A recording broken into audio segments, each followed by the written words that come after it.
Hello 10th standard students, how are you? I hope you all are fine. Today we are going to learning Hindi lesson number 10 ठेस। इसकी लेखिका है फणीश्वर नाथ रेणु। देखिए इस lesson में उन्होंने क्या बताया उसको जानने से पहले हम लोग उनके बारे में थोड़ा सा जानते हैं। उनका जन्म हुआ था 1921 पूर्णिया बिहार में। उनकी मृत्यु हुई थी 1977 में। उनका जीवन परिचय। हिंदी कथाधारा का रुख बदलने वाले फणीश्वर नाथ रेणु जी का आज़ादी के बाद के प्रेमचंद की संज्ञा दी जाती है। मतलब उनको जो है ना फणीश्वर नाथ रेणु जी को आज़ादी के बाद के जो प्रेमचंद है इसका ये उपाधि उनको दी गई है कि फणीश्वर नाथ रेणु जो है वो आज़ादी के बाद के प्रेमचंद हैं।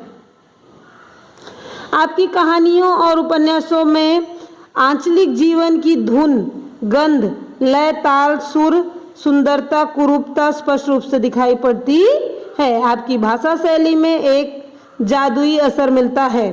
प्रमुख कृतियाँ: मैला आंचल, परती, परिकथा, जुलूस, एक आदिम रात्रि की महक। जुलूस जो है उपन्यास है। एक आदिम रात्रि की महक, ठुमरी अच्छे आदमी कथा संग्रह है। ऋण जल धन जल, नेपाली क्रांति कथा, रिपोर्टाज है इत्यादि। अभी देखिए इसमें इन शॉर्ट में उन्होंने क्या बताया है। प्रस्तुत आंचलिक कहानी में बिहार के ग्रामीण जीवन पर आधारित है। इस कहानी के माध्यम से कथाकार ने ग्रामीण जीवन, सामाजिक संबंध, कारीगरों के स्वाभिमान आदि को बड़े ही सुंदर ढंग से चित्रित किया है। देखिए खेती बाड़ी के समय गांव के किसान सिरचन की गिनती नहीं करते। लोग उसको बेकार ही नहीं बेकार समझते हैं। बेकार मतलब बिना काम के। इसीलिए खेत खलिहान की मजदूरी के लिए कोई नहीं बुलाने जाता है सिरचन को। क्या होगा उसको बुलाकर उसने दूसरे मजदूर खेत पहुंचकर 1/3 काम कर चुकेंगे तब कहीं सिरचन राय हाथ में खुरपी डुलाता हुआ दिखाई पड़ेगा। पगडंडी पर तौल कर पाँव रखता हुआ, तौल कर मतलब नाप कर एकदम स्लो पाँव रखता हुआ धीरे धीरे मुफ्त में मजदूरी देनी हो तो और बात है। गांव में सब लोग ना सिरचन नाम का एक किसान था, उसको एकदम बेकार और बेरोजगार मानते थे। वो बोलते थे इसलिए उसको कोई अपनी खेत में मजदूरी के लिए बुलाता नहीं था। वो क्या बोलते थे कि सिरचन को बुलाना मतलब खुद के पैर पे कुल्हाड़ी मारना है। जब दूसरे मजदूर जो है पूरी 1/3 काम कर चुके होंगे, 1/3 काम कर चुके होंगे, तब वो धीरे धीरे गांव खुरपी झुलाते हुए आएगा और ऐसे लगेगा जैसे वो नई नवेली दुल्हन एकदम सोच के पाँव रखती हुए तौल के पाँव रखते हुए जाएगा। अगर उसको बुलाना है तो मतलब मुफ्त का पेमेंट देना, मुफ्त के पैसे देना, पगार देना। आज सिरचन को मुफ्तखोर, कामचोर या चटोर कह ले कोई। एक समय था जब उसकी मड़ैया के पास बाबू लोगों की सवारियां बंधी रहती थी। उसे लोग पूछते ही नहीं थे, उसकी खुशामद करते थे। खुशामद मतलब आवभगत भी करते थे। अरे सिरचन भाई, अब तो तुम्हारे ही हाथ में ये कारीगरी रह गई है सारे इलाके में। एक दिन का समय निकाल कर चलो, बड़े भैया की चिट्ठी आई है शहर से। सिरचन से एक जोड़ा चिक बनाकर भेज दो। आज भले से सब लोग सिरचन को मुफ्तखोर मतलब कामचोर सब बता रहे हैं, लेकिन एक समय ऐसा था जब सिरचन का जो मड़ैया मतलब वो गांव में बनाते हैं घर, उसको मड़ई बोलते हैं। जो सिरचन के घर के सामने जो है बाबू लोगों की लाइन लगी रहती थी। सब लोग सिर्फ उसको काम ही नहीं देते थे बल्कि उसकी खुशामद करते थे, रिक्वेस्ट करते थे कि प्लीज़ ये काम कर दो जो है। और जो है बहुत सारे लोग तो ऐसे करते थे कि भैया ये काम तो सिर्फ सिरचन के हाथ से ही होगा। शहर से बड़े भैया का फ़ोन आया था कि ये कर दो, इनका फ़ोन आया था कि वो कर दो। एक समय ऐसा था कि सब लोग सिरचन की से ही काम करवाना चाहते थे। मुझे याद है मेरी माँ जब कभी सिरचन को बुलाने के लिए कहती, मैं पहले ही पूछ लेता भोग क्या क्या लगेगा। माँ हंसकर कहती, जा जा बेचारा, मेरे काम में पूजा भोग की बात नहीं उठाता कभी। पड़ोसी गांवों के पंचानंद चौधरी के छोटे लड़के का एक बार मेरे सामने ही बेपानी कर दिया था सिरचन ने। तुम्हारी भाभी नाखून से काटकर तरकारी परोसती और इमली का रस डालकर कढ़ी तो हम मामूली लोगों की घरवालियां बनाती हैं। तुम्हारी भाभी ने कहाँ से बनाना सीखी है?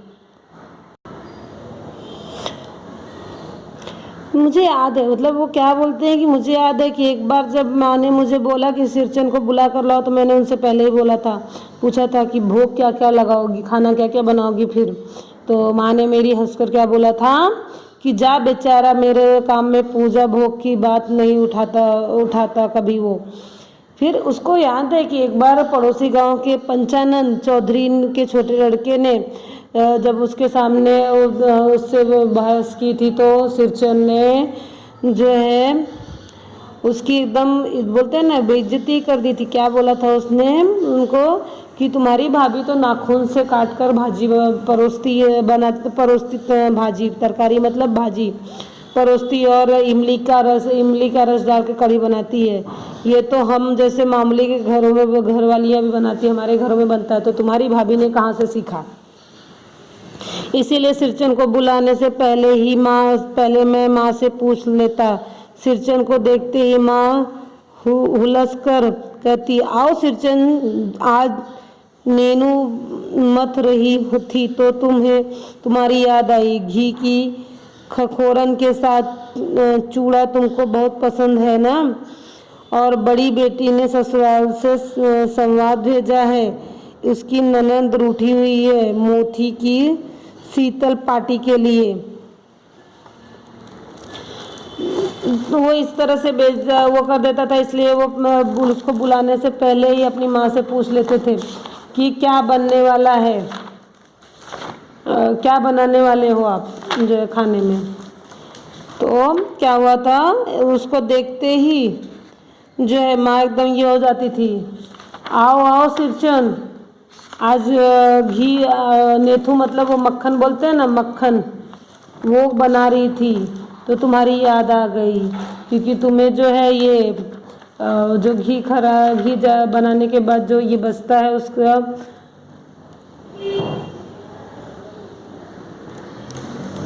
उसका जो बचा हुआ ये रहता है, उसको जो है बहुत अच्छा लगता है ना खाना, इसलिए वो बोले चूड़ी के साथ में तुमको बहुत पसंद है ना, इसलिए आ जाओ खा लो जो है।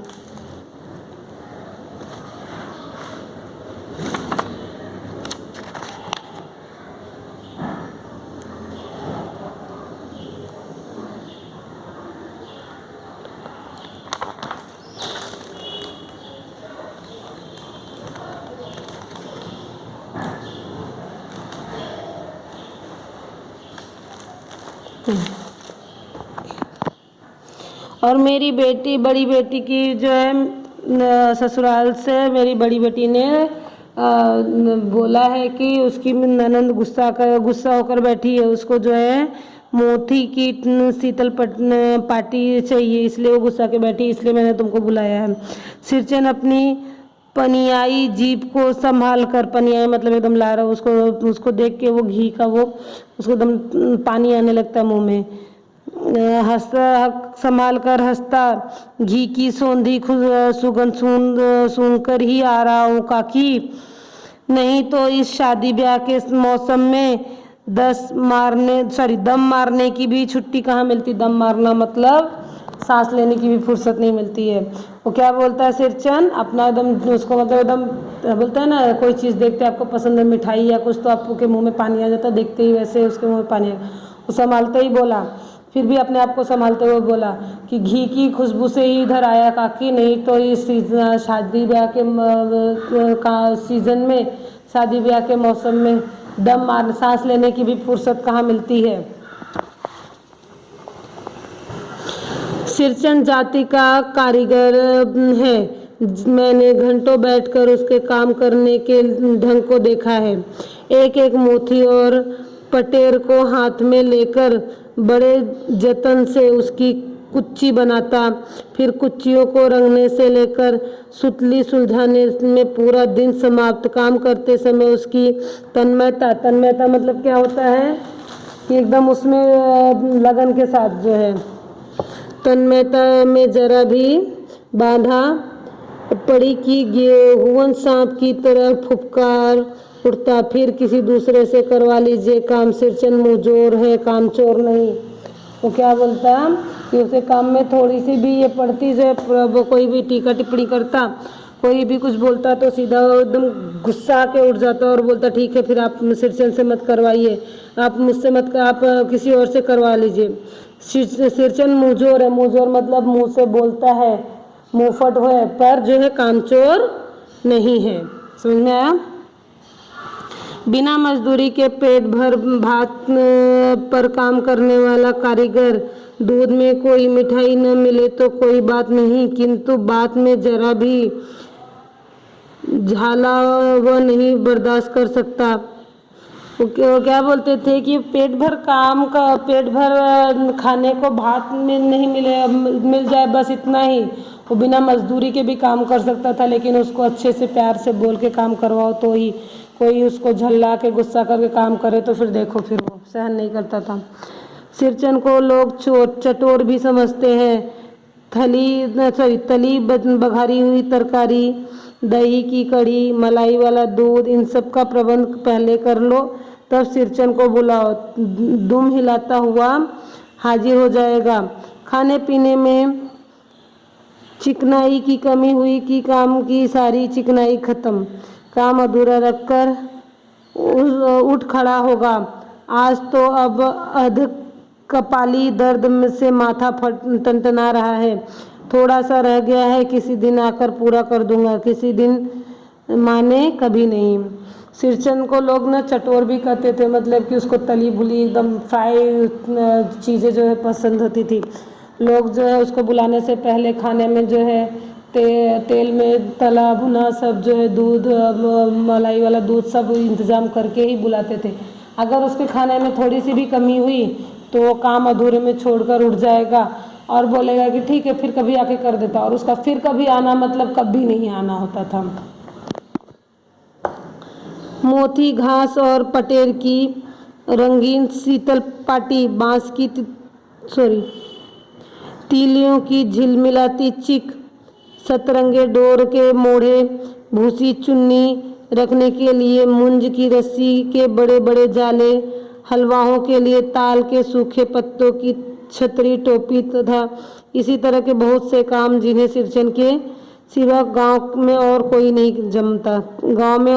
नहीं जानता। यह दूसरी बात है कि अब गांव में ऐसे कामों को बेकाम का काम समझते हैं लोग। बेकाम का काम किसकी मजदूरी में अनाज या पैसे देने की कोई ज़रूरत नहीं। पेट भर खिला दो, काम पूरा होने पर एक आध पुराना धुराना कपड़ा देकर विदा करो, वह कुछ भी नहीं बोलेगा। सिरचन जो था ना वो बहुत अच्छा चीज़ें बनाता था, पर आज जो है गांव में ना उसकी कोई वैल्यू ही नहीं थी। लोग क्या सोचते थे, ठीक है ये बनवा के लोगों उसको पैसा या अनाज वगैरह नहीं देते थे। लोगों को ये लगता था कि पेट भर खाना खिला दो और जाते समय एक जोड़ी पुराना कपड़ा दे दो, बस वो खुश हो जाएगा, जो है उसको पैसे या अनाज देने की ज़रूरत नहीं पड़ेगी। और ऐसी बहुत सारी चीज़ें थी जो सिरचन के अलावा गांव में और कोई नहीं बना सकता था। फिर भी लोग उसको सिर्फ खाने पीने की चीज़ें दे खाना खिलाकर और एक जोड़ी कपड़ा देकर ही वो कर देते थे, ना अनाज देते थे ना पैसे। कुछ भी नहीं बोलेगा, ऐसी बात नहीं। सिरचन को बुलाने वाले जानते हैं सिरचन बात करने में भी कारगर है। महाजन टोले के भज्जू महाजन की बेटी सिरचन की बात सुनकर तिलमिला उठी थी। ठहरो, मैं माँ से जाकर कहती हूँ इतनी बड़ी बात। कुछ बोलेगा नहीं, ऐसा नहीं था। सिरचंद जो है बहुत अच्छे से बोलता भी था, उसको बोलने भी बहुत अच्छा सा था। जो महाजन टोले में जो भज्जू महाजन थे, उनकी बेटी ने तो एक बार एकदम गुस्से में आकर बोला था, ठीक है रुको मैं जाकर माँ को बोलती हूँ, तुमने इतनी बड़ी बात कैसे बोल दी। क्या बात थी वो देखो अभी। बड़ी बात ही है बिटिया, बड़े लोगों की बस बात ही बड़ी होती है, नहीं तो 2-3 पटेर की पार्टियों का काम सिर्फ खेसारी का सल्लू खिलाकर कोई करवाए भला, यह तुम्हारी माँ ही कर सकती है बबुनी। सिरचंद ने मुस्कुराकर जवाब दिया था। तो क्या बोलता है वो, बड़ी बात ही है, तुम लोगों के लिए बातें ही सिर्फ बड़ी होती है, नहीं तो जो है 2-3 पटेर की पार्टियों का काम, 2-3 पटेर की जो पार्टियाँ होती है उसका काम सिर्फ जो है खेसारी का सल्लू खिलाकर खाना है, खेसारी का सल्लू खिलाकर जो है करवा लिया जाए, ये पॉसिबल नहीं, ये सब तुम्हारी माँ ही कर सकती है बबुनी, मतलब बच्ची। सिरचंद ने ये चीज़ मुस्कुराकर उसका जवाब दिया था। इस बार मेरी सबसे छोटी बहन पहली बार ससुराल जा रही थी। मानू के दूल्हे ने पहले ही बड़ी भाभी को लिखकर चेतावनी दे दी है, मानू के साथ मिठाई की पोटली ना आए कोई बात नहीं, 3 जोड़ी फैशन वाले चिक और पटेर की 2 शीतल पार्टियों के बिना आएगी मानू तो। भाभी ने हंसकर कहा, भैया बैरंग वापस, इसलिए 1 सप्ताह पहले से ही सिरचंद को बुलाकर काम पर तैनात करवा दिया गया था माँ ने। देखो सिरचंद, इस बार नई धोती दूंगी, असली मोहर छाप वाली धोती। मन लगाकर ऐसा काम करो कि देखने वाले देखते ही रह जाएं। इस बार क्या हुआ था, लेखक की जो सबसे छोटी बहन थी वो सब पहली बार ससुराल जा रही थी, मानू करके थी। तो उनके हस्बैंड ने बोला था उनकी भाभी को पहले ही फ़ोन करके, लेखक की भाभी को, कि मानू के साथ में मिठाई नहीं आएगी चलेगा, लेकिन मानू के साथ में जो है नए फैशन वाली 3 जोड़ी जो है चिक और पटेर की 2 शीतल पट्टियों के बिना अगर मानू आएगी तो उनकी भाभी ने हंसकर बोला, बैरंग वापस, मतलब दुल्हन वापस चली आएगी, बारात वापस चली आएगी जो है।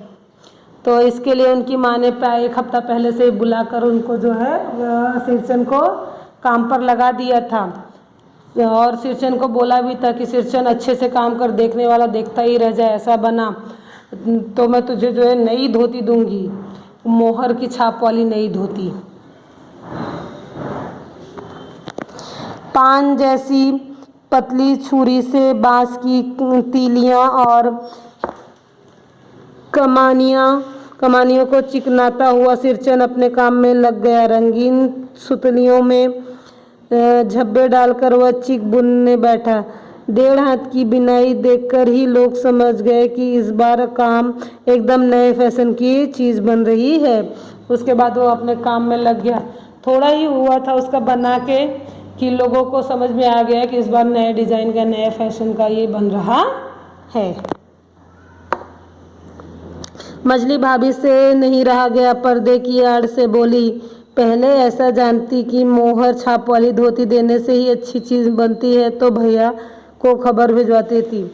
उनकी जो बीच वाली भाभी थी उनसे जो है रहा नहीं गया, तो पर्दे के पीछे से खड़ी होकर बोलती हैं कि मुझे पता नहीं था कि मोहर के छाप वाली धोती में देने से ऐसा चीज़ बनेगा, नहीं तो मैं अपने भैया को पहले ही खबर भिजवा देती।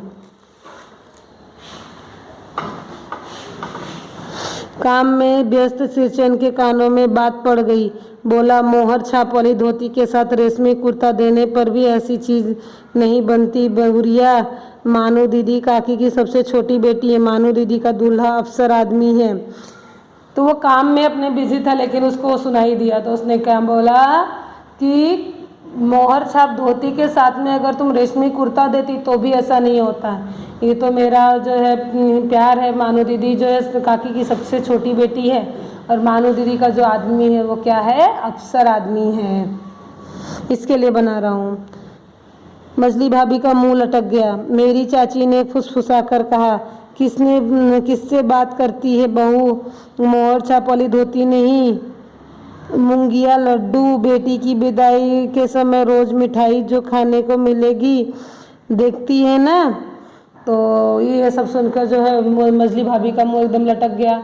तो मेरी चाची ने तुरंत बोला कि किससे बात कर रही है बहू, तू किसको बोल रही है? उसको मोहर वाली धोती का फ़र्क नहीं पड़ता है, उसको जो मूंगिया का घी का लड्डू है वो चाहिए। शादी वाले घर में तो रोज़ उसको मिलेगा, देख नहीं रही हो कैसे खा रहा है। दूसरे दिन चिक्की पहली पाती में 7 तारे जगमगा उठे, 7 रंग के 7 भैया तारा। अपने काम में मगन सिरचन को खाने पीने की सुध नहीं रहती। चिकन में सुतली के फंदे डालकर उसने पास पड़े सूप पर निगाह डाली। चिवरा और गुड़ का एक सूखा ढेला। मैंने लक्ष्य किया, सिरचन की नाक के पास 2 रेखाएं उभर आई। मैं दौड़कर माँ के पास गया। माँ, आज सिरचन को कलेवा किसने दिया? सिर्फ चिवड़ा और गुड़। माँ रसोई घर के अंदर पकवान आदि बनाने में व्यस्त थी। बोली, अरे मछली, सिरचन को बूंदिया क्यों नहीं देती? बूंदिया मैं नहीं खाता काकी। सिरचन के मुंह में चिवड़ा भरा हुआ था, गुड़ का ढेला सूप में एक किनारे पर पड़ा रहा अछूता। माँ की बोली सुनते ही मछली भाभी की भौहें तन गई। मुट्ठी भर बूंदिया सूप में फेंक कर चली आई। सिरचन ने पानी पीकर कहा, मछली बहू रानी, अपने मैके से आई हुई मिठाई भी इसी तरह हाथ खोलकर बांटती हैं क्या?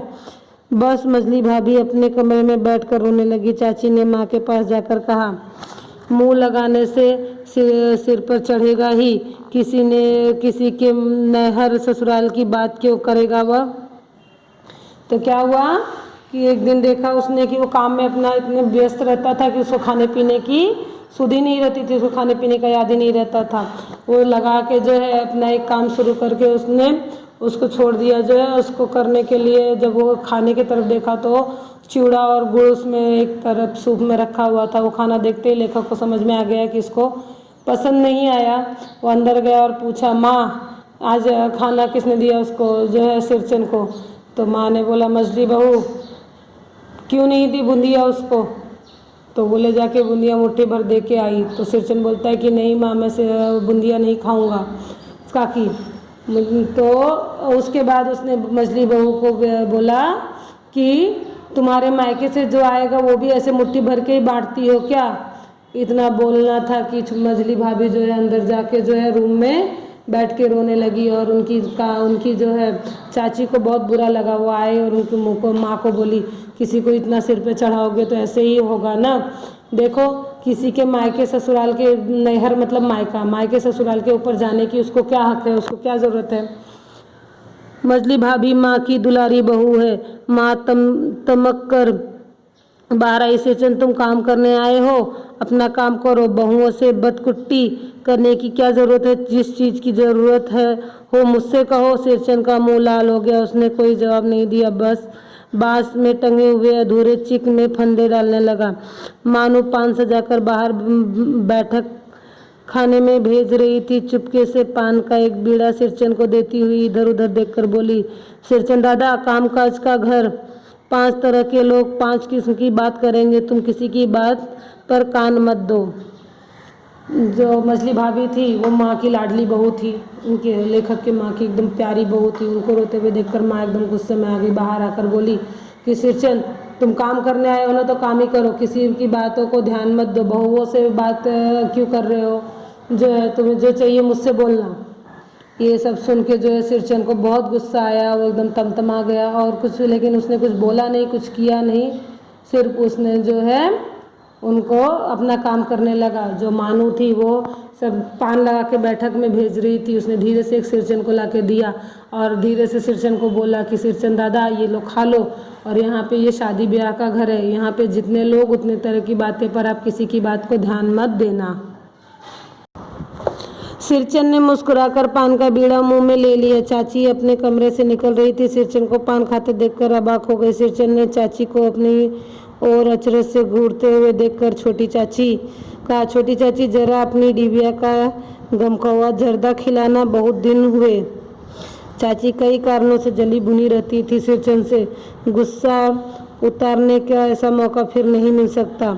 झनकती हुई बोली, तुम्हारी बड़ी हुई जीभ में आग लगे, घर में भी पान और गम को हुआ जर्दा खाते हो, चटोर कहीं के मेरा कलेजा धड़क उठा, हो गया सत्यानाश।